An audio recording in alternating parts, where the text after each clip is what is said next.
pra gente entender quando e como tu fez tu descobriu e foi feita essa libertação desse espírito de rejeição que tu teve. Na igreja que eu congrego, nós congregamos, Claro. se trabalhado assim muito nessa questão da libertação e principalmente na quebra de maldição, né? Que eu não acreditava, né? Mas existem coisas que a gente carrega da nossa família. E né? quando teve esse entendimento aí? Eu tive esse entendimento quando essa pessoa que me vendeu esse livro, né? Lá atrás ela teve esse contato comigo, me convidou para participar da célula, ela estava nessa congregação. Então ela começou a me falar que ele, nessa congregação era trabalhado sobre a quebra de maldição, começou a me explicar assim um pouco o que era e começou a me dizer, amiga, vai lá e faz porque é bom, vai sentar e tu vai conversar.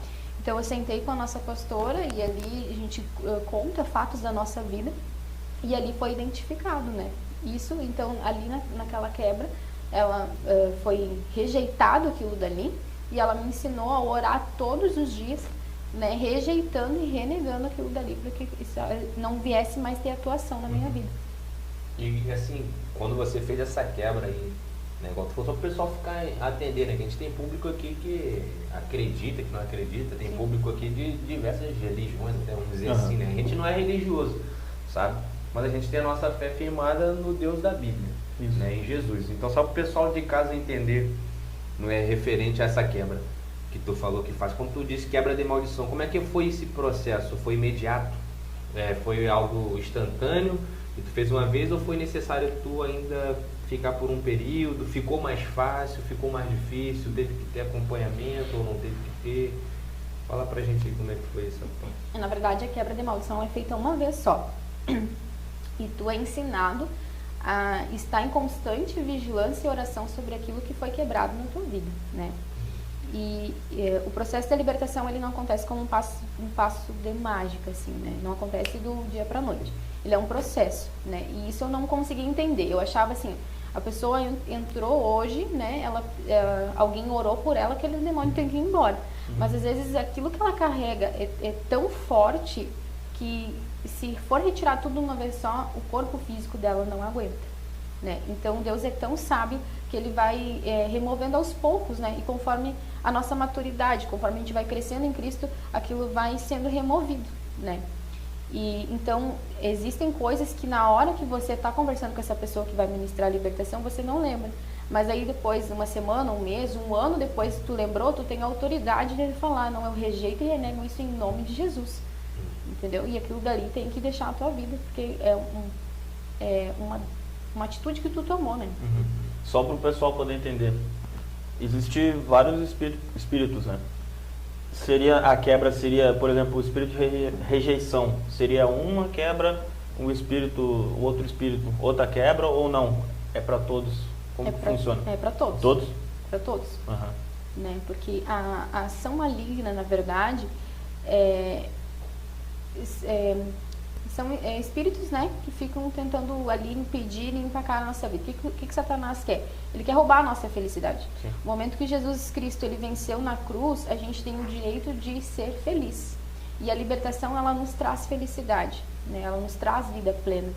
Assim como diz lá em Salmo 126, né, que fala que os nossos lábios se encheram de riso. Então, a libertação, ela nos traz isso. E nós temos o direito de ser feliz. Então, ali no momento que você vai orar, que vai ser ministrado sobre você, não tem assim uma classificação, né? O objetivo é que você seja liberto. Porque existem outras coisas, né? Por exemplo, assim, existem mulheres que não conseguem engravidar, dando um exemplo.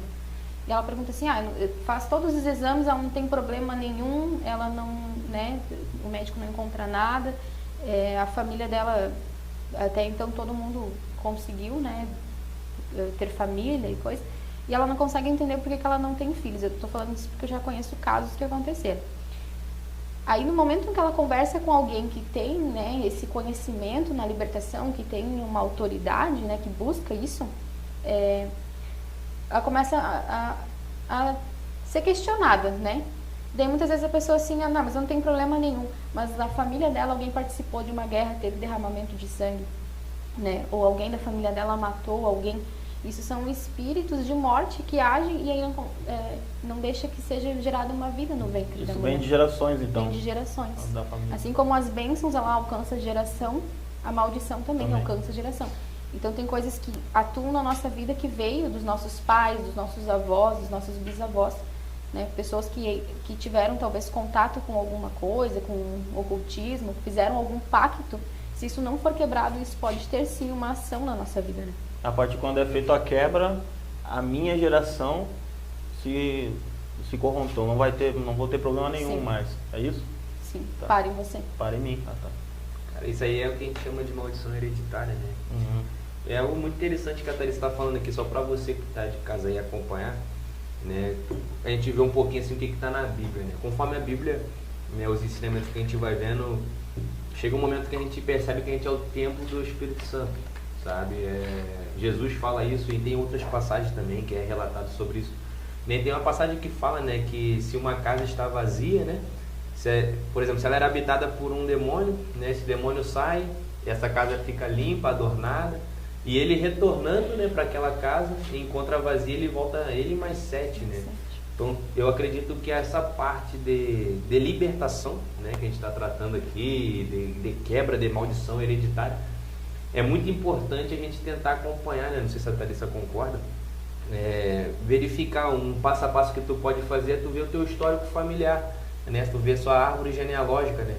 Poxa, teu pai, você dá um exemplo, teu pai, teu avô, né, o teu irmão, né, teus tios, às vezes tem problema com determinada área da vida deles, né? Por exemplo, todos eles eram envolvidos com drogas, todos eles eram envolvidos com bebida, né? Isso fica de alerta, né? E às vezes você sente que tem essa fraqueza, né? A gente não está dizendo assim que seja errado, tá? A gente não vai entrar nesse assunto, né? O fato da bebida, mas assim, o uso de bebida, que eu digo assim, o alcoolismo em si, sabe? A pessoa que é alcoólica, ou até mesmo aquela pessoa que não consegue parar com ninguém, ser feliz em relacionamento nenhum. Tua mãe não foi feliz no relacionamento, tua irmã não foi, teu tio, e daí tu também tá passando pelos mesmos problemas. Aí eu creio que é o ideal tu parar, né? E tu vê, opa, tem algo errado, né? Então é bom eu procurar alguém para fazer. E assim, Thalissa, a pessoa consegue fazer essa quebra sozinha, ou ela precisa de um acompanhamento, assim, de alguém? Eu acredito que ela precisa de um acompanhamento, né? Uhum. Porque o mundo espiritual ele não é uma brincadeira, né? E quando a gente é leigo no assunto, existem coisas que a gente pode, né, tomar ali uma rasteira. Então tem pessoas que têm um chamado para libertação, né? Deus está derramando uma unção específica sobre a vida daquela pessoa. E aquela pessoa é uma pessoa que eu acredito, né? E a gente tem que avaliar aqueles que impõem as mãos sobre nós.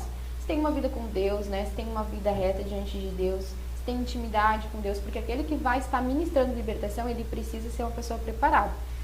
Tem que, né, estar sempre ali em jejum, em oração, em intimidade com Deus, ali orando e tal. Tem que ter uma vida realmente com Deus, né? Então, eu acredito que a pessoa precisa ter um acompanhamento. Porque ela está ferida, ela está machucada, né? E ela está sob a ação de demônios.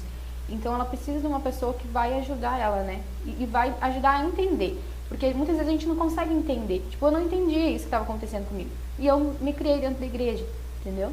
Mas eu não conseguia entender o que era que estava me afetando, o que era que estava me paralisando. E existem casos, assim, tipo, eu acho, né? Isso algo assim que é uma afirmação minha. Nós cristãos, a gente é preconceituoso. Porque a gente acha que a gente não precisa de libertação. Tipo, eu sou crente e eu não preciso de libertação, né? Ou muitas vezes a gente olha com um olhar, assim, julgativo, né? Fulano se endemoniou, pecou. Não, né? Muitas vezes não é isso. Muitas vezes é algo que veio da família dele, muitas vezes. Então, muitas vezes a gente olha, julgando, criticando, e não é. Então, isso foi uma coisa que Deus transformou no meu coração, de olhar com amor, porque o intercessor e aquele que trabalha no Ministério da Libertação, ele precisa ter amor. Ele precisa se mover em amor, né?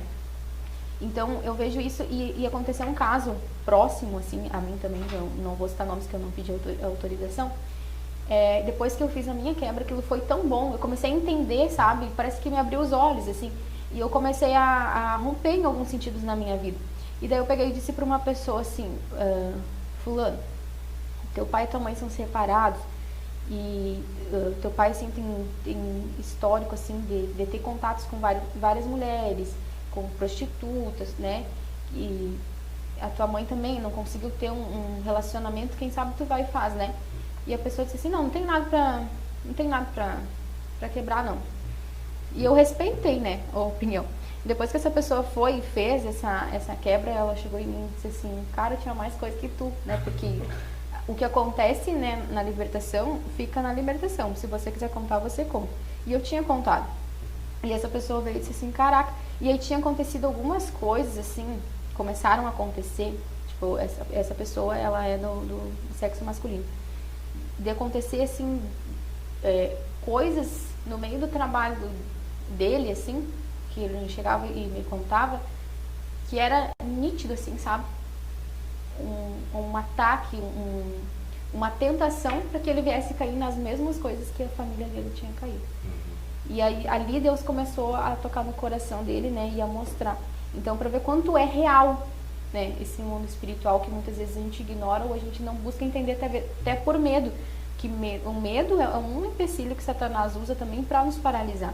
Né? Quantas pessoas talvez tenham chamado para libertação, tenham chamado para intercessão ou para qualquer outra, né, ação dentro do corpo de Cristo, e Satanás usa o medo para paralisar ela. Né? Isso também, o medo também é algo que precisa ser, né, trabalhado, tratado. Então, tipo, a quebra serve meio que para abrir a visão da pessoa. Tu acha que esclarece mais, assim, a visão sobre libertação eu? esclarece.